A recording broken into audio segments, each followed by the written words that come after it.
The frost had not yet lifted from the ferns when Duke Caelan Ashcroft first heard his hound whine. It was a sound he had never heard from the beast before. Bramble was a Weimaraner of 6 winters, bred by his late father, and in all their morning rides across the border woods of the Ashcroft estate, the dog had never once broken from Caelan's heel without command. Yet on that gray October morning, with the mist still clinging low between the oaks, Bramble stopped in the middle of the bridle path, lifted his silver head, and began to whimper, as though something in the ravine below had spoken to him alone. "Bramble?" Caelan tightened the reins of his black hunter. "To me, boy." The hound did not obey. Instead, he darted off the path and vanished down the slope of wet leaves. Caelan muttered a soft curse and swung down from the saddle. His polished riding boots sank an inch into the mulch. He tethered his horse to a low branch, adjusted the collar of his dark greatcoat against the damp, and followed the sound of the dog's barking down into the hollow. The ravine was shallow, no deeper than the height of a tall man, but its floor was thick with moss and rotting acorns. Bramble had planted himself at the bottom, ears flat, tail rigid. He was standing guard over something. Caelan slowed as he came near. At first, in the dim light, he thought it was only a bundle of pale cloth caught among the roots. A traveler's cloak, perhaps, torn free in the wind. Then he saw the delicate curve of a hand, half buried in the leaves, and the loose spill of dark hair across the moss. A young woman. She lay very still. Caelan was on his knees before he knew he had moved. He brushed the leaves from her face with the back of his gloved hand. She was no older than 20, with fine, drawn features and lashes damp against her cheeks. Her dress was a plain gray muslin, patched at the elbow, and the hem was soaked through with dew. There was a thin mark at her temple, where she must have struck her brow against one of the flint stones jutting from the embankment above. He pulled the glove from his right hand and pressed 2 fingers to the side of her throat. A pulse, faint but steady. Relief moved through him so sharply that it startled him. He was, by nature and by station, a man not easily moved. He had held his father's hand through his final hour at the age of 11, had ridden with the county hunt since he could sit a pony, and had learned early that a duke's face must not betray him. Yet, at the beat of that stranger's pulse beneath his fingertips, he felt his own heart catch like a horse shying at a fence. "You are alive, then," he murmured. "That is something." He shrugged out of his greatcoat and laid it across her from throat to ankle. From the small kit strapped to his belt, he took a folded strip of linen, wet it against the dew on the ferns, and cleaned the mark at her temple as carefully as he might have cleaned a portrait. The knock was small, nothing to alarm a physician. She had slipped, he judged, from the ridge above, tumbled down the slope, and struck her head as she fell. Exhaustion had done the rest. Her cheekbones were sharp beneath the skin, and the knuckles of her clenched hand were raw with old scrapes from long walking. She had been on the road a great while before she fell. Days, perhaps. He was tying the linen gently at her brow when his knuckle brushed against something firm beneath the collar of her dress. He paused. He was a gentleman, and he did not permit himself to look. But whatever the object was, it had shifted with her fall, and one edge of it now lay visible against the pale skin of her throat, catching the weak morning light. A chain, silver and finer than any peasant girl had cause to wear. Caelan hesitated. Then, with the tip of one finger, he drew the chain a half-inch clear of the fabric. A pendant hung from it. A ring, in truth, threaded through the links, as though the wearer had feared to keep it upon her finger and had hidden it near her heart instead.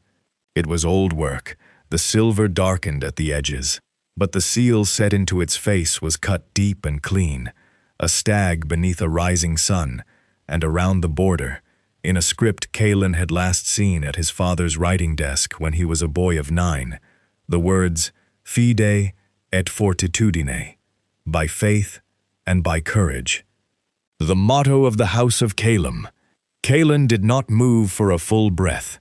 Bramble whined at his shoulder. The wind stirred the oaks above, and a single yellow leaf drifted down and settled on the linen at her brow. The House of Calum. The Earl of Calum had been his father's oldest friend. Their two houses had signed a betrothal contract when Callan was 14 and the Earl's daughter was 9. A small, dark-eyed girl he had met only twice, once at a summer garden party in Hertfordshire, and once, briefly, at her mother's funeral. Her name had been Anya, and when the Calum fortune had collapsed 6 winters past, when the Earl had been found dead of grief in his study, and the girl had vanished from her guardian's household in the dead of night, Callan had ridden out 3 times with his own men to search the northern roads for her. They had found nothing, not a trace. Half the county had come to believe she had walked into the sea. He looked down at the sleeping face beneath his greatcoat. 6 years. He had grown from a young man of 21 into a duke of 27, and in all that time he had carried, without ever quite naming it, a small, clean grief for a girl he had scarcely known and had somehow failed to protect. She was here, in the leaves of his own woods, with his hound standing sentry at her feet, as though the beast had been sent to find her. Callan closed his fingers around the little ring and drew a long, unsteady breath. Then he gathered her up into his arms, as gently as if she were made of paper and glass. She weighed almost nothing at all.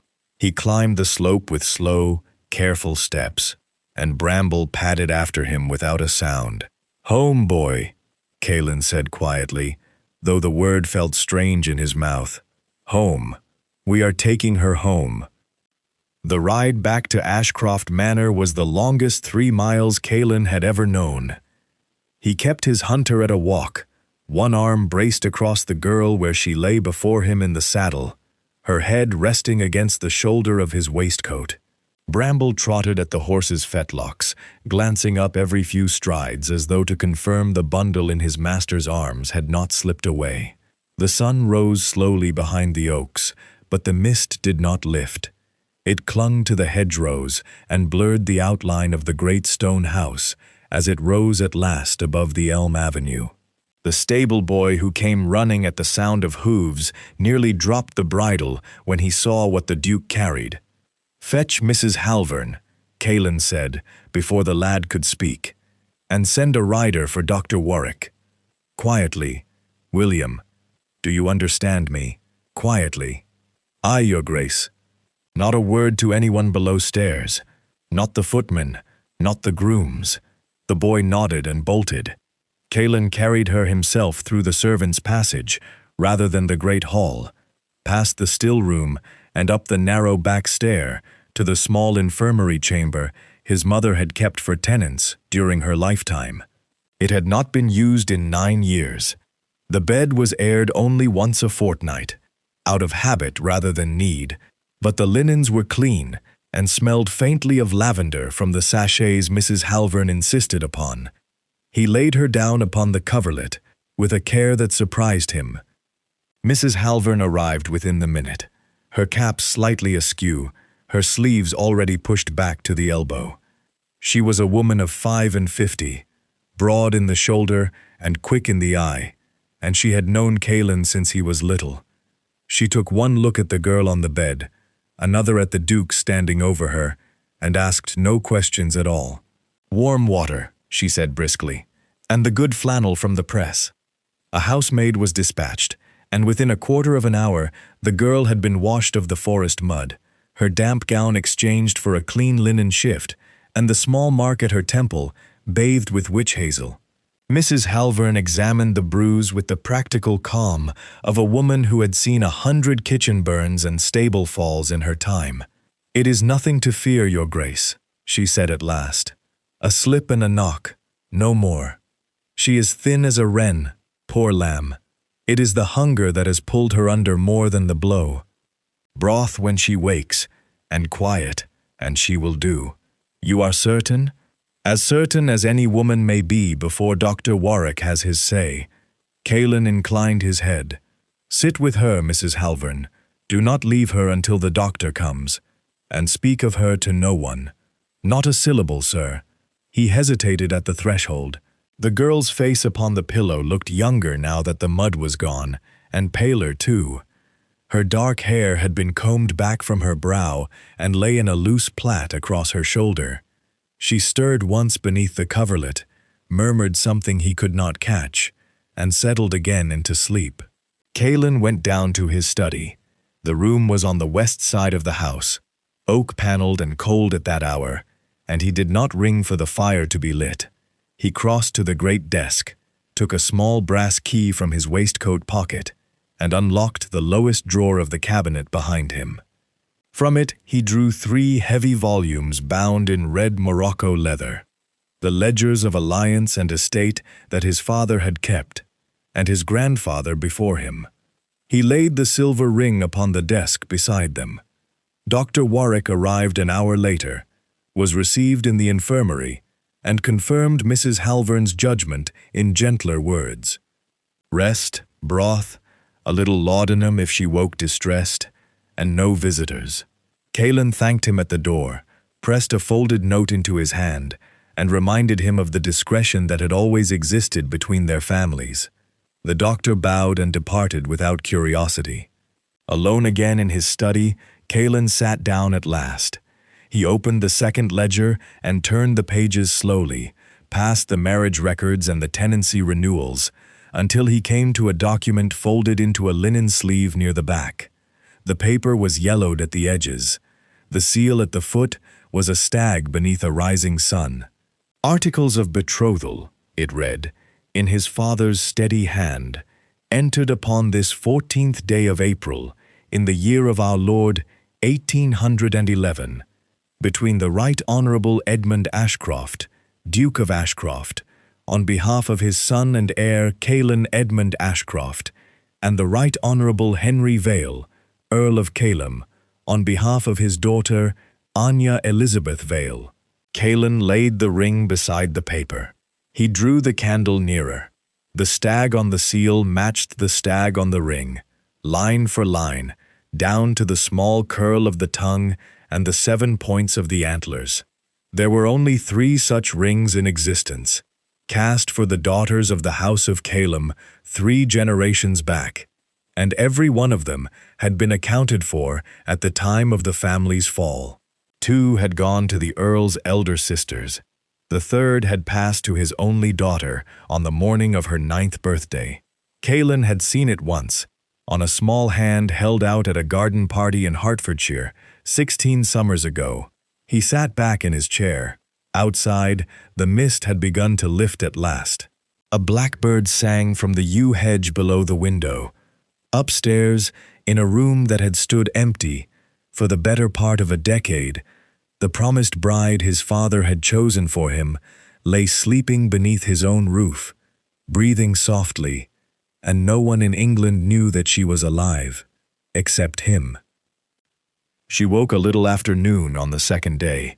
Caelan was not in the room. He had left instructions with Mrs. Halvern that he was to be sent for the moment the girl stirred, and he was in the East Gallery, reviewing the quarter's tenancy accounts with his steward, when the maid appeared at the door with a curtsy and a whispered word. He set down his pen at once. "That will be all for this morning, Mr. Prine." The steward bowed and gathered his papers, and Caelan was already 3 strides down the corridor before the door had closed behind him. He slowed as he reached the infirmary. It would not do to arrive at a run. He drew a breath, adjusted the cuff of his coat, and knocked twice before he entered. She was propped against the pillows with her dark hair loose about her shoulders, a shawl of Mrs. Halvern's drawn across her thin frame. A bowl of broth sat half-finished on the tray beside her. Her eyes, when they lifted to his face, were the color of tea steeped strong, a deep russet brown he did not remember from the garden party of long ago. She flinched at the sight of him. "Please," he said quickly, and stopped at the foot of the bed. "You have nothing to fear here. I am Caelan Ashcroft. This is my house. My hound found you in the ravine at the border of the woods yesterday morning." She said nothing, Her hand had crept up to her collarbone, seeking. When it did not find what it looked for, her face went very still. "It is safe," Kaelin said gently. "The ring. I have it in my study. I shall return it to you the moment you are well enough to rise." Her lips parted. "How did you—" "I recognize the seal. Do not distress yourself. We shall speak of it when you have strength." She looked down at the coverlet. Her fingers pleated the linen once, twice. When she spoke again, her voice was thinner than her hands. "I do not know how I came to your wood, sir. I remember walking. I remember rain. I remember a hedgerow and a milestone, and after that—" She lifted her hand and let it fall. "After that, there is very little. You struck your head as you fell." Dr. Warwick said some fog of memory is common with such a knock. "It will pass. And my name? You do not know it?" She was quiet for a long moment. "Anya," she said at last, as if testing the sound. "I know I am Anya. The rest is—" She shook her head. Kaelin felt something tighten behind his ribs. He wished to tell her the rest. He wished to say, "You are Lady Anya Vale of Calem, and 16 years ago, our fathers set our hands together upon a paper you have never read." But she was pale as the pillow beneath her, and the doctor had cautioned quiet, and he thought a truth so large might be a cruelty poured out all at once. "Then we shall let the rest return in its own time," he said. He was about to say more, when he heard, from the sweep of gravel below, the sound of a carriage coming up the drive at speed. Kaelin crossed to the window in 3 strides. A black chaise had drawn up at the front steps, drawn by 2 greys lathered at the neck. 4 men in the livery of the Ashcrofts' neighboring estate were dismounting, and stepping from the carriage, cane in hand, hat tipped back upon his silver head, was a figure Kaelin knew before he had seen the face, his father's younger brother, Lord Vane. Kaelin's jaw set. "Mrs. Halvern," he said, low. The housekeeper was at the door in an instant. "My uncle has come. I do not know why, and I do not intend to permit him to find out. Take Lady—" He caught himself. "Take our guest into the library through the servants' passage. Now, if you please. The dust sheets are still upon the far cases. Put her in the alcove behind them. Bring her broth. Say nothing, admit no one, and if you hear a boot upon the floor above, do not answer it." Mrs. Halvern did not ask a single question. She simply drew back the coverlet and helped the girl to her feet, an arm firm about her waist, and the 2 women moved through the door before Kaelin had reached the stair. He met Lord Vane in the great hall, buttoning his coat as though he had only that moment risen. "Uncle, this is an early call." "Kaelin, my dear boy." Vane's smile was thin and quick. He struck the marble floor lightly with the tip of his cane. "Forgive the intrusion. There has been an unpleasantness on the northern road. A vagrant girl was seen loitering near my boundary 2 nights ago, and my gamekeeper reports she may have crossed onto your land. A common thief, we believe. My men have been searching since dawn." "A thief?" "A dangerous one, I am told. I felt it my duty to warn you, and to ask that your gates be watched." Kaelin let a pause fall. He had not seen his uncle for 11 months, and he found in that instant that he could read the man's face as easily as he read a hound's. The little pulse at the temple, the too careful cut of the smile. His uncle was not searching for a thief. His uncle was searching, with 4 armed men at his back, for a girl. Kaelin inclined his head with perfect courtesy. "How singular," he said. "My groom rode in from the western meadow at first light, and reported a woman answering that description upon the Beddington Road. Heading north, he thought, toward the coast." Vane's eyes sharpened. "The Beddington Road? I would ride at once, if I were you." "You are very good, nephew." "Not at all." He watched from the top step until the black chaise had turned out of the avenue and was lost among the elms. Only then did he permit himself to breathe. Kalen did not sleep well that night. He sat until past 2 in the library, in the deep chair beside the banked fire, watching the girl breathe upon the small cot Mrs. Halvern had made up behind the dust sheets. She did not stir. Bramble lay at her feet, his silver head upon his paws, and every quarter hour the old case clock in the corner struck softly, and the dog's ear lifted once and settled again. By morning, Kalen had made his decision. He waited until she had taken her breakfast, a proper one this time, with buttered toast and a coddled egg and half a cup of tea, which she drank with both hands cupped about the china, as though she had forgotten warmth was a thing one might hold. Then he asked whether she felt strong enough to walk a little in the sun. She did. Mrs. Halvern found a morning gown of soft blue wool that had belonged to Kalen's cousin the summer she was married, and altered the sash at the waist with 3 quick stitches. A shawl went about the girl's shoulders. Her hair was pinned up simply, with a fillet of black ribbon. When she came down the small stair on Kalen's arm and stepped out into the walled courtyard behind the library, the change in her was such that he had to look away and pretend to fasten his cuff. The courtyard was old and quiet and altogether hidden from the drive. A stone bench stood beneath a pear tree at its center. A robin sang from the top of the wall. He led her to the bench and sat down beside her, leaving a proper distance between them. "I have not been quite truthful with you," he said. She looked at him. She did not speak. He drew the silver ring from his waistcoat pocket, laid it upon the flat of his palm, and held it out to her. "Your father was Henry Vale, the Earl of Calem. Your mother was Elizabeth, of the Marchmont family in Kent. You were born in the spring of 1802, at Calem House upon the coast. Your 9th birthday was marked with a garden party, at which I was present with my own father. We spoke to one another twice, I believe. You told me you did not care for iced cake." A soft sound broke from her. It might have been a laugh, or it might have been a small caught breath. Her hand rose slowly and took the ring from his palm. "On that same afternoon," Kalen went on, "our fathers signed a paper in your father's study. It bound our 2 houses in a betrothal, to be honored when you came of age. I was 14. You did not know of it, I think. I did, though I confess I gave it very little thought at that age. 6 years afterward, your father was ruined. His estates were declared insolvent. He was found dead within the week, of a failure of the heart, and you vanished from your guardian's house upon the same night. I rode out 3 times to search the northern roads. I found nothing at all." She was quiet a long while. Her thumb moved slowly across the seal upon the ring. "I remember the garden party," she said.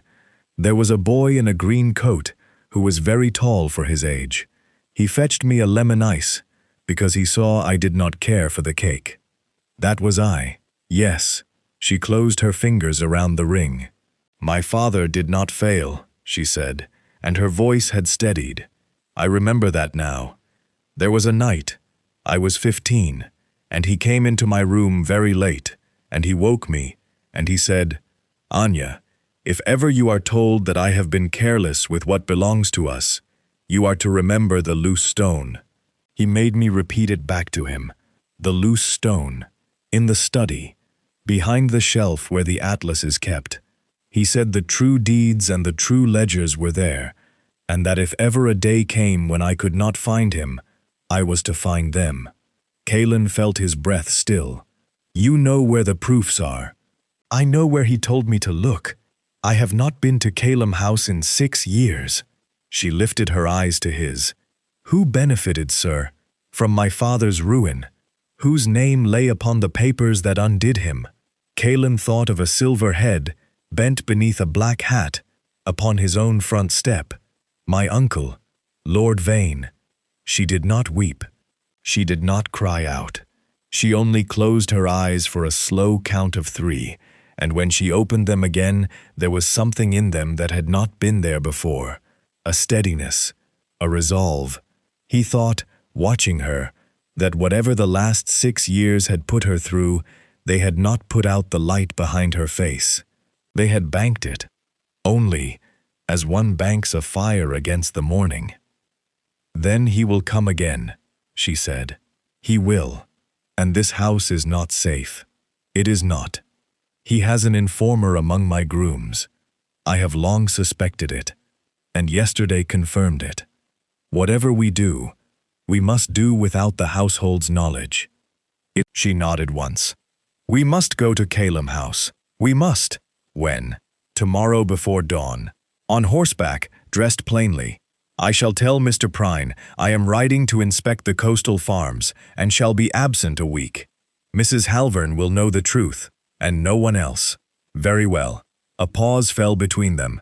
The robin sang again from the top of the wall. She was still holding the ring, and now she slipped it slowly upon the fourth finger of her right hand, where it settled as though it had never left. "Kalen," she said. It was the first time she had used his name. "Yes. Thank you for looking for me. Even when there was nothing to find." He could not answer that. He only bowed his head, and after a moment she laid her hand briefly upon his sleeve and drew it away again. They rode out at 4:30 the following morning, while the great house still slept. Mrs. Halvern had seen to their dress herself.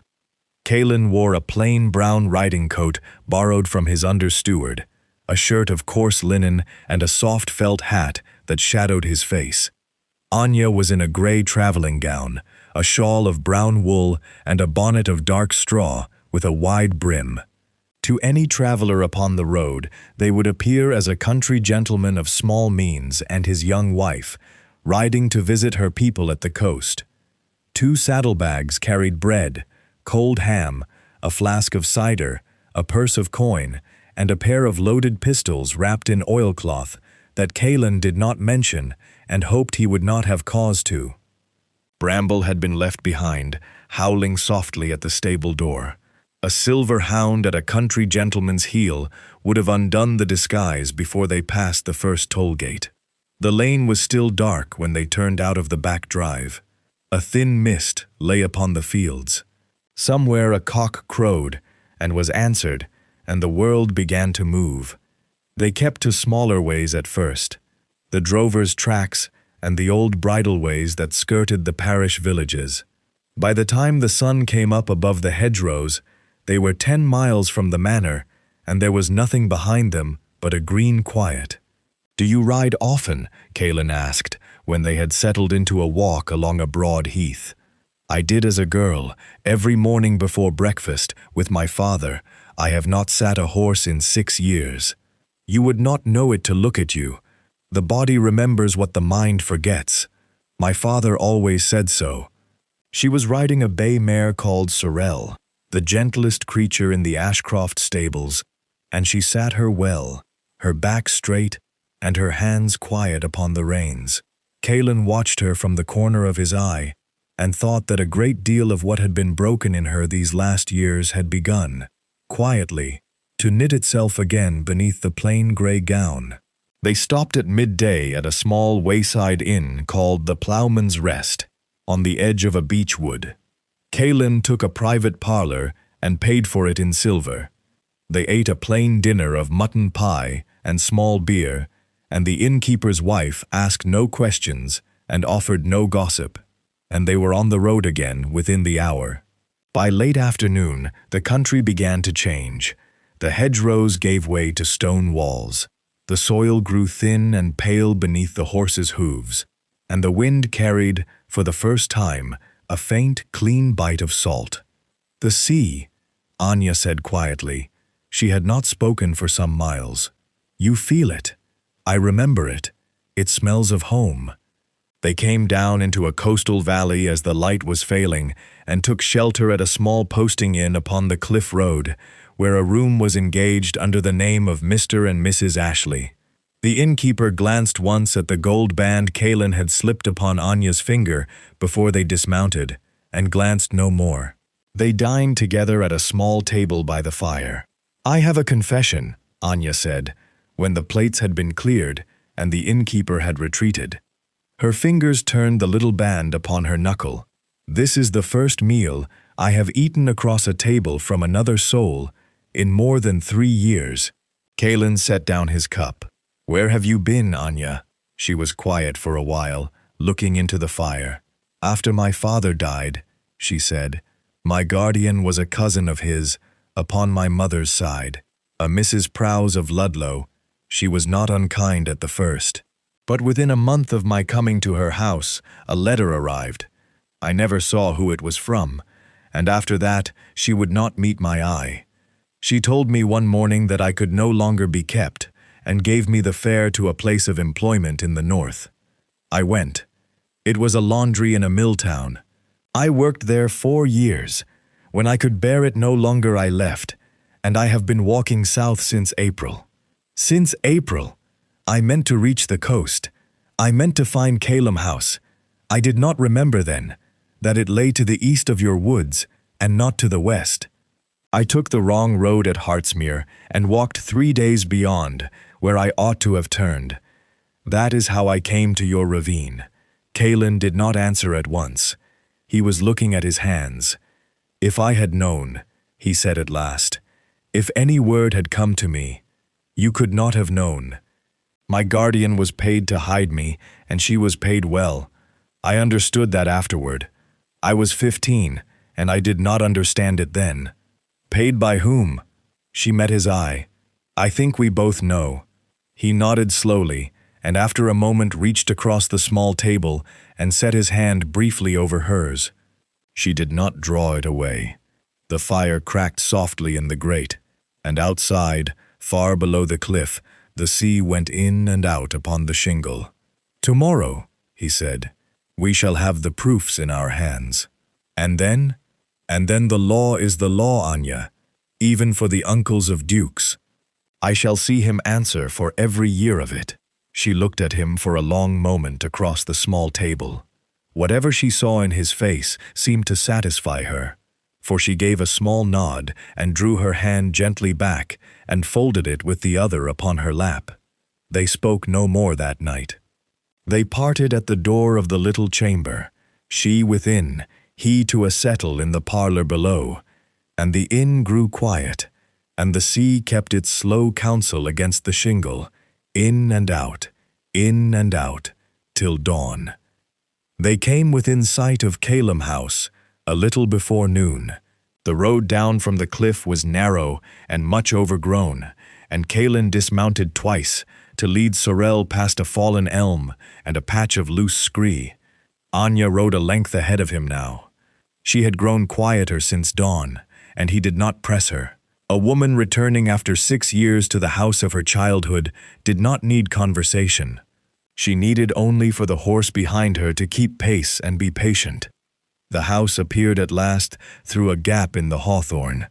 It stood upon a shoulder of the coast, a long, low manor of grey stone, with a slate roof and tall square chimneys, one of which had fallen in upon itself in some winter storm. Ivy had climbed to the upper windows. The lawn before the house was waist-high in dry grass and thistle. A single crow rose from the chimney stack as they approached, called once, and flew off toward the sea. Anya reined in at the edge of the drive. She did not weep. She only sat very still, her hands loose upon the reins, and looked at the house for a long moment as if measuring something in herself against what she saw. "It is smaller than I remembered," she said. "Houses are, when one comes back to them." "Yes." She swung down from the saddle without waiting for his hand. They tethered the horses in what had once been the stable yard, where a broken pump still stood above a stone trough. The great front door was locked, as was to be expected, but Anya walked past it without a glance and led him around the eastern side of the house, through a tangle of gooseberry and old rose, to a small side door, half hidden beneath a wooden porch. She lifted a flat stone at the foot of the step. Beneath it, green with damp but intact, lay a heavy iron key. "He put it there the summer I was 7, she said, "in case," he told me, "we ever came home late from the harvest supper and Mrs. Bright had gone to bed." The key turned stiff, but it turned. The door swung inward upon a hall that smelled of dust and sea damp, and the sweet, dry smell of old timber.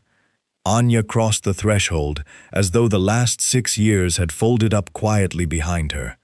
She led him without hesitation. Down a passage paneled in oak, past a morning room whose furniture was draped in yellowed sheets, up a short flight of stairs, and along a corridor whose windows looked out upon a walled garden gone entirely to nettle.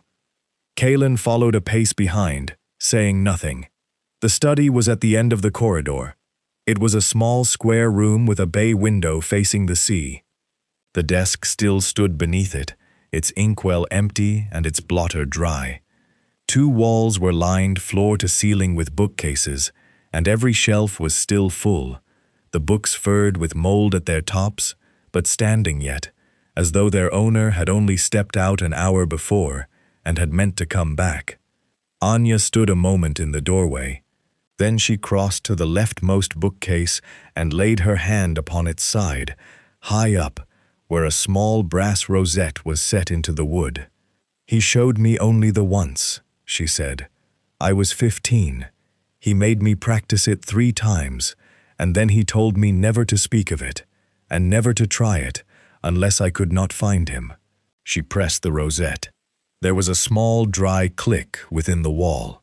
The bookcase did not move. Anya crouched down at its foot, and Kaelin saw now that one of the floorboards beneath the lowest shelf lay slightly proud of its neighbors. She slid her fingers beneath its edge and lifted. The board came up cleanly. Beneath it was a cavity lined with lead, no larger than a hat box, and inside the cavity lay a flat oilcloth bundle tied with waxed string. Anya lifted it out with both hands. She carried it to the desk and set it down. Kaelin came to stand beside her. She untied the string with fingers that did not quite shake, folded back the oilcloth, and there lay within a small stack of papers 3 deeds sealed in red wax, and a slim ledger bound in dark green calf. She opened the ledger first. It was written in a firm, sloping hand. Her father's hand, she said quietly, without looking up. Page after page of columns, in ink that had faded only a little. Rents received, rents paid out. Ships freighted and their cargoes. And, from a date some 18 months before the ruin, a second column had begun. Sums paid out under her father's name, but not by her father's authority. Signatures at the foot of each. Not the Earl of Calem, but a hand Kaelin knew as well as his own. He drew a slow breath. He was writing your father's name. Yes. For a year and a half. Yes. The deeds beneath the ledger were the original grants of the Calem lands, sealed and witnessed and undisputed. Beside them lay a letter, brief, dated 3 days before the Earl's death, and addressed, "To whomsoever shall find this after me." Kaelin read it standing, and when he had finished, he folded it very carefully and set it back upon the oilcloth. He knew, he said, he knew he had been beaten. He did not know he had been poisoned in the drink, if he was. I have long thought he must have been. His heart was as sound as a bell. We shall not prove that today. No, but we shall prove the rest. She tied the bundle again with steady hands and slipped it inside the lining of her cloak, where a pocket had been sewn for the purpose that morning at the inn. She looked once about the little study, at the empty inkwell, at the sea beyond the bay window, and then she turned and walked out, and did not look back. They rode through the night. Kaelin had judged it the safer course. A country inn upon the coastal road would be watched by dawn if his uncle had any wit at all, and by his uncle's reckoning, they had now been absent from Ashcroft 2 days too long to be inspecting farms. So they took a cold supper in the saddle, changed horses at a small posting house upon the downs where Kaelin's coin bought silence as easily as fresh beasts, and pressed on inland by the light of a waning moon. Anya bore it better than he had feared. She had asked, when he first proposed it, whether he thought her equal to a night's ride, and he had answered honestly that he did not know. But she had set her jaw at that, and by 3 in the morning, when they crossed the high ridge above the wold and saw the lights of a distant village pricking below them like fallen stars, she was still upright in the saddle, and her voice, when she spoke, was steady. 2 more days, Kaelin said, and we shall be at the regional council. Once the papers are in the magistrate's hands, no man in England can touch you. 2 more days, she said. Very well. They came down toward the great river at dawn. The river ran broad and slow across the low country, the color of pewter beneath the pale sky, and the road they were upon led to the stone bridge at Marley Crossing, the only crossing for 11 miles in either direction, and the sole practicable route to the town of Havering, where the council sat. The mist was thick upon the water when Kaelin first saw the bridge. He drew rein at once. Anya. She had seen them the same instant he had. 6 horses upon the far bank, 4 men on foot before them, and a black chaise drawn up upon the verge, its lamp still lit against the fog. The livery of the men was not his uncle's, but the shoulder knots of the 2 officers standing by the chaise were. Vane had hired outside his own household this time. He had taken counsel, then, from someone shrewder than himself. Kaelin backed his horse quietly into the cover of a stand of alder. They will have descriptions of us. Yes, and there is no ford within a day's ride. Anya did not answer at once. She was looking not at the bridge but downstream, where the river curved away between low banks toward a dense stand of willow. Her lips had parted a little, and there was in her face the same quiet gathering he had seen when she had pressed the rosette upon the bookcase. There is a barge passage, she said. A what? An old stone tunnel beneath the river. My grandfather's father built it when the wool trade was at its height, so that the bales might be brought under the road without paying the crossing toll. My father took me down to see it when I was 10. He said it had not been used in 50 years, but that the water still ran through it, and that a shallow boat might yet pass. Anya.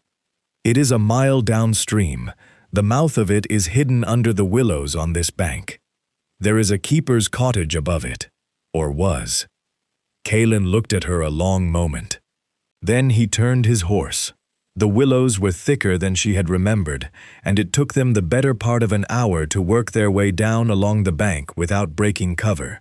The keeper's cottage, when they came to it, was a roofless ruin of blackened stone standing upon the low bluff.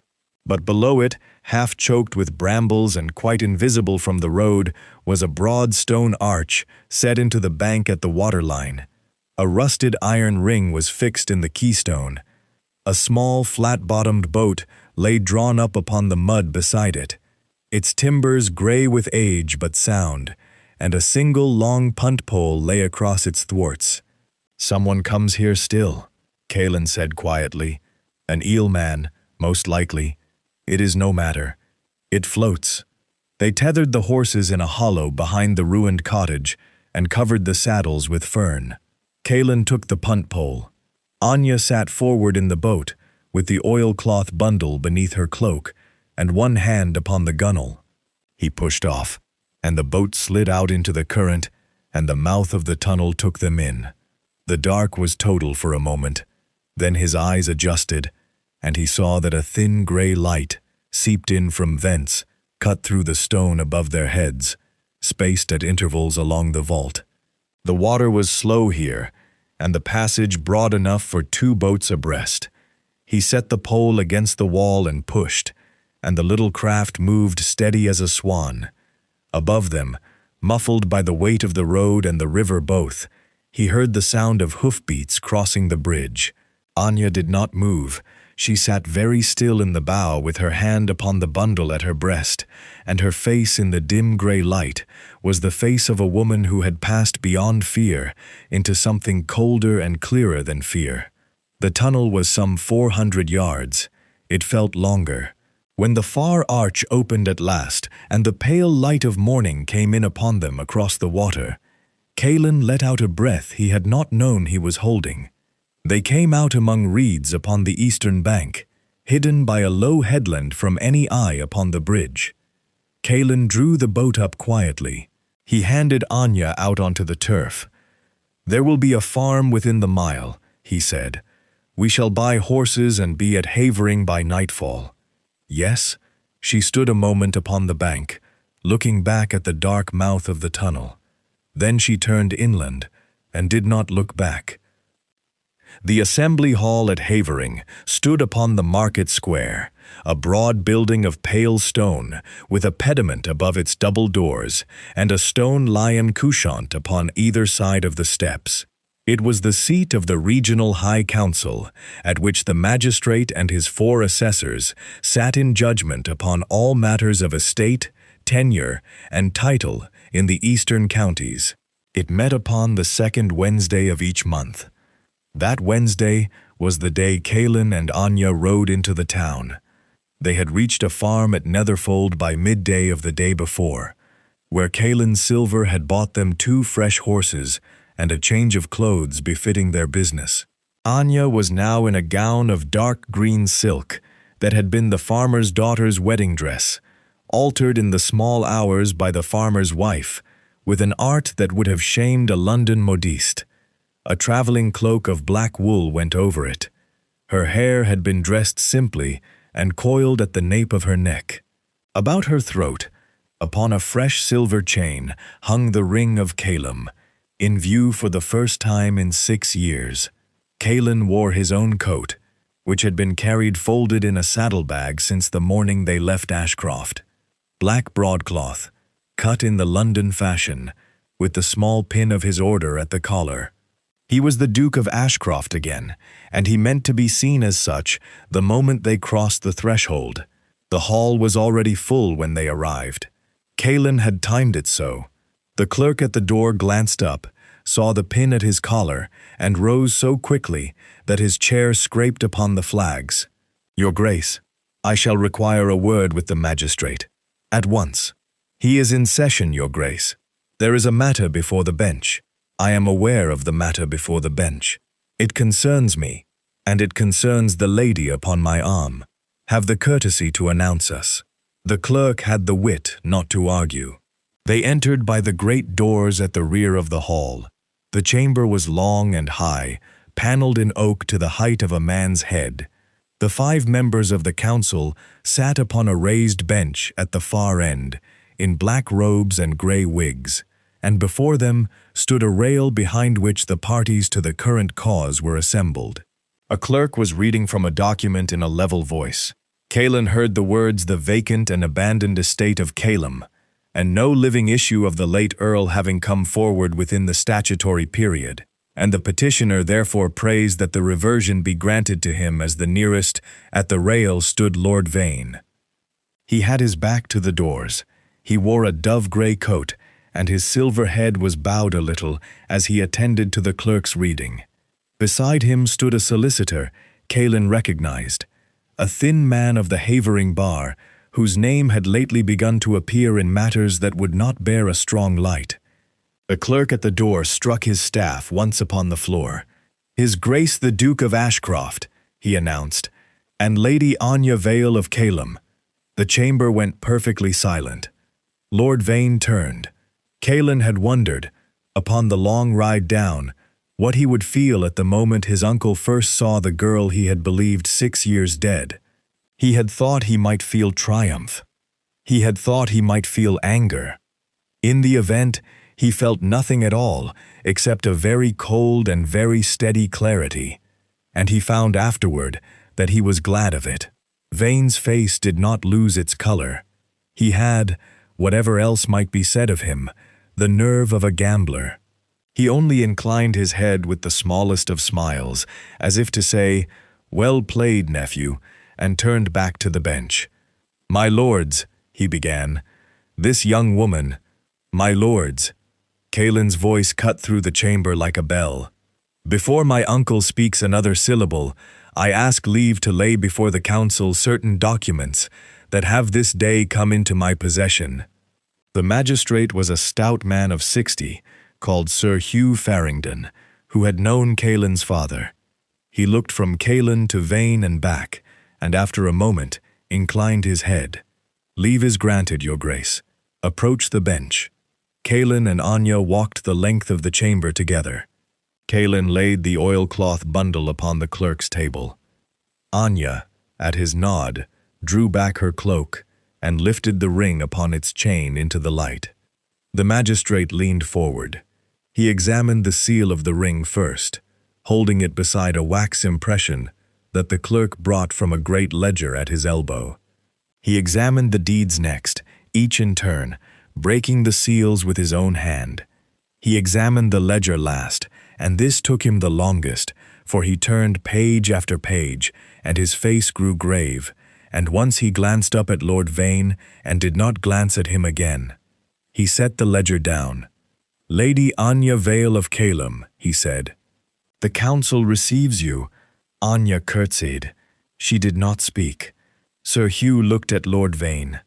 "My lord, the signatures in this ledger are of a hand which is not the late Earl's, and which is very like your own. The council will require an explanation of them. The petition before us is dismissed. The reversion is refused.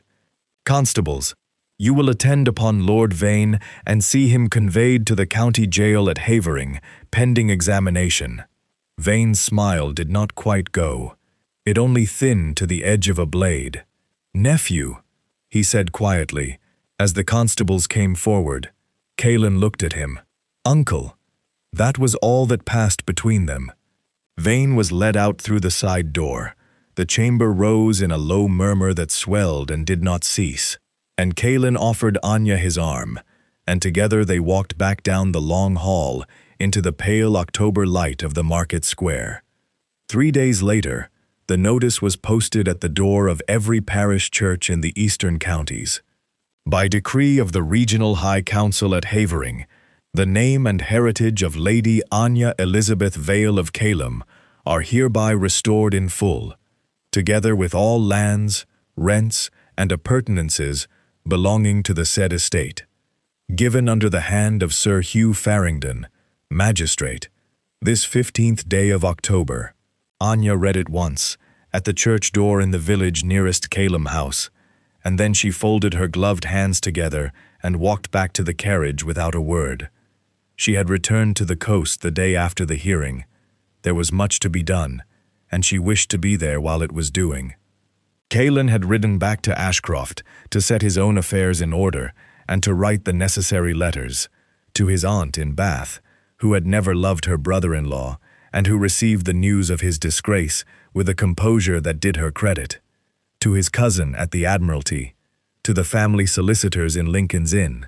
He wrote none of these letters with pleasure, but he wrote them all, and when the last was sealed, he closed the study door behind him and rode east. He came within sight of Calum House upon an afternoon 4 days later. The change in it, in so short a time, was such that he reined in at the turn of the drive and simply looked. The waist-high grass had been cut back. The fallen chimney had been shored with fresh timber. Ladders stood against the eastern gable, and 2 men in shirt-sleeves were replacing slates upon the roof. The ivy had been stripped from the upper windows, and the windows themselves stood open to the salt wind.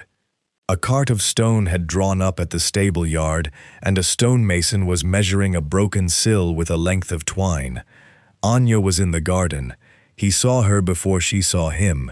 She was standing at the edge of what had once been a herb bed, in a gown of soft gray and a straw hat with a broad brim, giving instruction to an old man in a smock who was leaning upon a spade. The old man was nodding. When Anya turned and caught sight of Kalin at the gate, she did not run. She only lifted her hand once, and smiled, and finished what she was saying to the gardener. Then she came down the path. "You are ahead of your letter," she said. "I rode faster than the post." "That was very extravagant of you." "I thought so myself, halfway down the wold. But here I am." She laughed. It was the first time he had heard her laugh, and the sound of it stayed with him afterward, longer than he expected. She showed him the garden first. It had been her mother's, she said. The roses along the south wall were the old damasks her mother had brought from Kent as a bride, and though they had gone half wild in 6 years, the gardener said they might yet be saved with a hard pruning in the spring. The herb bed was to be replanted with lavender and rosemary and thyme. The old dovecote at the corner of the wall was to be repaired. There would be a pond again, in time, where her father had once kept carp.